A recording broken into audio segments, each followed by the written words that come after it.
Security forces पूरी तरह से सजग हैं और ऐसी परिस्थितियां वहां पर पैदा होंगी कि फिर आतंकवादी वारदातें पूरी तरह से वहां पे समाप्त होंगी।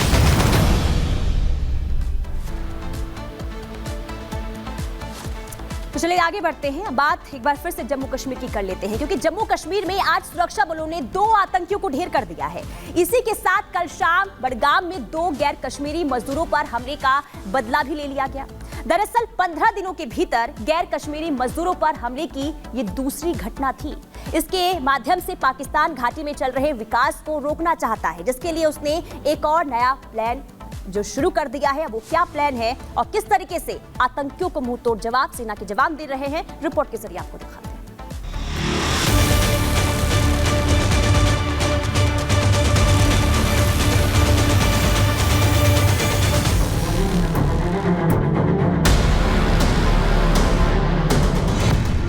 पाकिस्तान का इशारा, गैर कश्मीरी बने निशाना।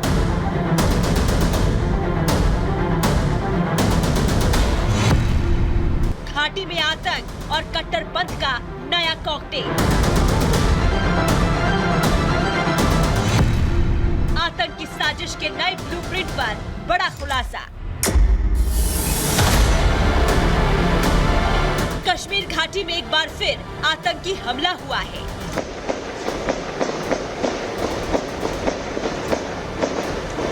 कायर आतंकियों ने इस बार भी गरीबों मजदूरों को निशाना बनाया है। पिछले 15 दिनों में कश्मीर की धरती दूसरी बार मेहनत मजदूरी कर गैर कश्मीरी लोगों को निशाना बनाया गया है। इन हमलों के शिकार सिर्फ हिंदू ही नहीं, मुस्लिम भी हैं, जो कट्टरपंथी आतंकियों की नजर में कश्मीर के लिए बाहरी है। कश्मीर में आतंक का ये नया ट्रेंड है। दरअसल कश्मीर घाटी में सुरक्षा बलों ने आतंकियों की कमर तोड़ दी है। अधिकतर आतंकी या तो मारे जा चुके हैं या फिर सरेंडर कर चुके हैं। आतंकी आका पाकिस्तान के लिए ये किसी झटके से कम नहीं है। इसलिए अब पाकिस्तान के पिट्ठू उन गरीबों को निशाना बना रहे हैं जो गैर कश्मीरी हैं। इसके लिए पाकिस्तानी हैंडलर कश्मीर में दूसरे राज्यों से आए लोगों के खिलाफ अपने पिट्ठुओं के मन में नफरत पैदा कर रहे हैं, भले ही वो मुस्लिम ही क्यों ना हो। भारत में और स्पेशली JNK में जितना उग्रवाद और अलगाववाद चल रहा है उसके पीछे पाकिस्तान है, क्योंकि न केवल ये इंटेलिजेंस सोर्सेस बताते हैं, जो पकड़े गए टेररिस्ट हैं वो बताते हैं, बट सबसे बड़ी बात यह है पाकिस्तान में उनके पॉलिटिशियंस अपनी पार्लियामेंट में भी इसको कहने में कभी नहीं हिचकते या शर्माते। आतंक के इस नए चेहरे ने एक बार फिर 2 गैर कश्मीरी मजदूरों को आतंकियों ने निशाना बनाया है। आतंकी हमले के शिकार दोनों मजदूर उत्तर प्रदेश के रहने वाले मुस्लिम हैं। आतंकियों ने बडगाम जिले में जल जीवन प्रोजेक्ट में काम कर रहे 2 मजदूरों को गोलियों से छलनी कर दिया। आतंकियों ने एक मजदूर के हाथ में गोली मारी तो दूसरे मजदूर के पैर में गोली मारकर उसे गंभीर रूप से घायल कर दिया। घायलों की शिनाख्त उत्तर प्रदेश के सहारनपुर के रहने वाले सुफियान और मोहम्मद उस्मान के रूप में हुई है। गनीमत रही कि सुफियान और उस्मान की जान बच गई और वो केवल घायल ही हुए हैं, जिन्हें इलाज के लिए फौरन अस्पताल में भर्ती कराया गया है और उनकी हालत अभी स्थिर है। आपको बता दें कि 20 अक्टूबर की शाम को हुए आतंकी हमले में 7 लोगों की मौत हो गई थी। गांदरबल में निर्माण परियोजना में काम कर रहे मजदूरों के कैंप पर आतंकियों ने हमला किया था। टनल बना रही निजी कंपनी के कैंप पर फायरिंग की गई। गैर कश्मीरी मजदूरों को निशाना बनाने के लिए हमला किया गया। आतंकी हमले में मजदूरों समेत कुल 7 लोगों की मौत हो गई। इस हमले में मारे गए 7 लोगों में 4 मुस्लिम भी थे।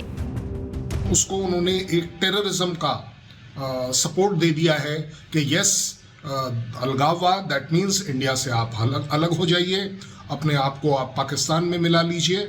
और साथ ही साथ इसमें टेररिस्ट वो स्ट्राइक करते हैं जो कि अपने आप में लोकल पॉपुलेशन और इंडियन साइकोलॉजी के ऊपर एक बहुत बड़ा असर डालती है। Yes, Pakistan needs to be handled. दरअसल पाकिस्तान बौखलाया हुआ है। सुरक्षा बलों की चौकसी की वजह से घाटी में आतंक की दुकान बंद होने की कगार पर है।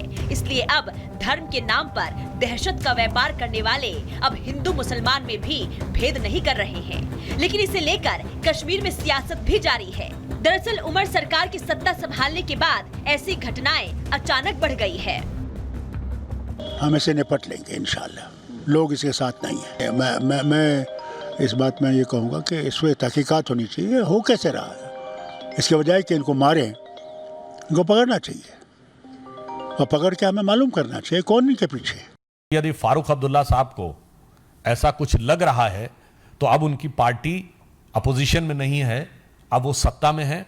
उन्हें इस प्रकार के कोई भी तथ्य यदि उनकी जानकारी में आए हैं, इनपुट आए हैं, तो उन्हें साझा करना चाहिए।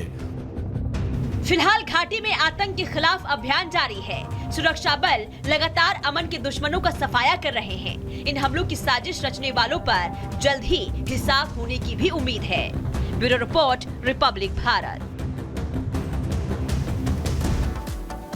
तो देखिए, रिपोर्ट के जरिए हमने आपको दिखाया कि बीते 15 दिनों में आतंकी गतिविधियां, आतंकी वारदातें किस कदर घाटी में बढ़ी है। लेकिन अब आपको बताते हैं कि आतंकियों को साजिश का नया ब्लूप्रिंट आखिर क्यों बनना पड़ रहा है। तो देखिए, शांतिपूर्ण विधानसभा चुनावों से पाकिस्तान बौखलाया हुआ है और कश्मीरी गैर कश्मीरी के बीच दरार की रणनीति लगातार जारी है। गैर कश्मीरी मजदूरों को लगातार निशाना बनाने की कोशिश हो रही है। इसके अलावा अब मुस्लिम मजदूरों को भी गोली मारी जा रही है और उन्हें मुस्लिम मजदूरों को भी गोली मारने से कोई दिक्कत नहीं हो रही है। विकास परियोजनाओं को डिरेल करने की भी कोशिश लगातार हो रही है आतंकियों की तरफ से, या फिर यूं कहें कि पाकिस्तान की तरफ से। और इसी बीच एक बड़ी खबर सामने आ रही है। आपको बता दें कि अनंतनाग में 2 आतंकवादी मारे गए हैं। मारे गए आतंकियों में एक पाकिस्तानी आतंकी शामिल है।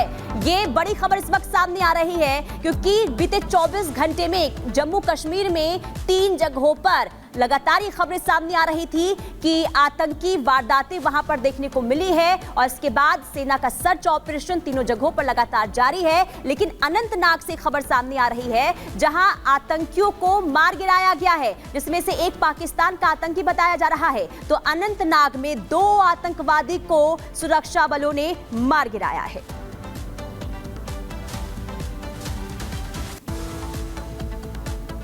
अब आइए आपको बताते हैं कि आखिर आतंकियों के निशाने पर कौन कौन है।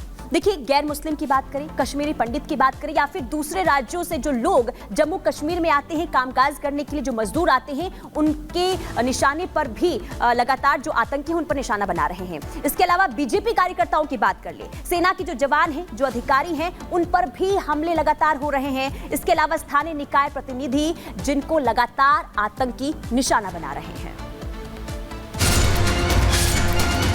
बांग्लादेशी रोहिंग्या का राज हो गया है हेमंत सोरेन के नेतृत्व।